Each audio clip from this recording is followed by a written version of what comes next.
आज का बाइबल का वचन प्रेरित चरित्र अध्याय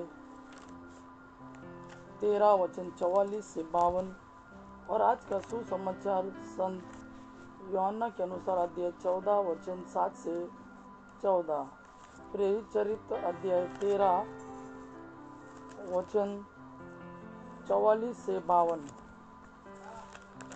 अध्याय 13 वचन 44 से 52।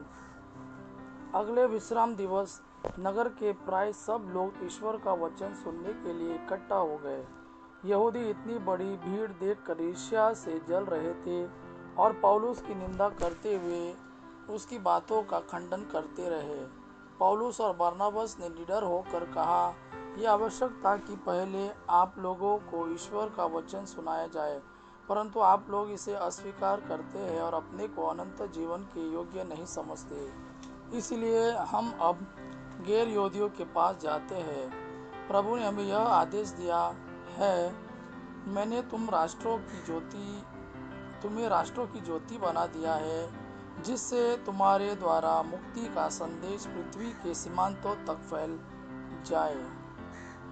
गैर यहूदियों यह सुनकर आनंदित हो गए और ईश्वर का वचन की स्तुति करते रहे। जितने लोग अनंत जीवन के लिए चुने गए थे उन्होंने विश्वास किया और सारे प्रदेश में प्रभु का वचन फैल गया। किंतु यहूदियों ने प्रतिष्ठित भक्त महिलाओं तथा नगर के नेताओं को उबाड़ा, पौलुस तथा बरनबास के विरुद्ध उपद्रव खड़ा कर दिया और उन्हें अपने इलाके से निकाल दिया। पौलुस और बरनबास उन्हें चेतावनी देने के लिए अपने पैरों की धूल झाड़ कर इकोनिया चले गए। शिष्य आनंद और पवित्र आत्मा से परिपूर्ण थे। आज का सुसमाचार संत यूहन्ना के अनुसार अध्याय 14 वचन 7 से 14। यदि तुम मुझे पहचानते हो तो मेरे पिता को भी पहचानोगे। अब तो तुम लोगों ने उसे पहचाना भी है और देखा भी है। फिलिप ने उनसे कहा, प्रभु हमें पिता के दर्शन कराइए, हमारे लिए इतना ही बहुत है। ईसा ने कहा, फिलिप, मैं इतने समय तक तुम लोगों के साथ रहा, फिर भी तुमने मुझे नहीं पहचाना। जिसने मुझे देखा है उसने पिता को भी देखा है। फिर तुम यह क्या कहते हो, हमें पिता के दर्शन कराइए?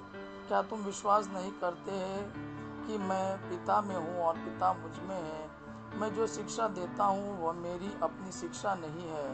मुझ में निवास करने वाला पिता मेरे द्वारा अपने महान कार्य संपन्न करता है। मेरी इस बात पर विश्वास करो कि मैं पिता में हूँ और पिता मुझ में है, नहीं तो उन महान कार्यों के कारण ही इस पर विश्वास करो।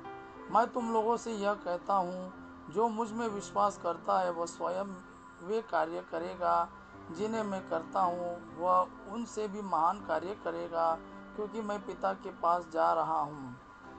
तुम मेरे नाम लेकर जो कुछ मांगोगे मैं तुम्हें वही प्रदान करूँगा, जिससे पुत्र को द्वारा पिता की महिमा प्रकट हो।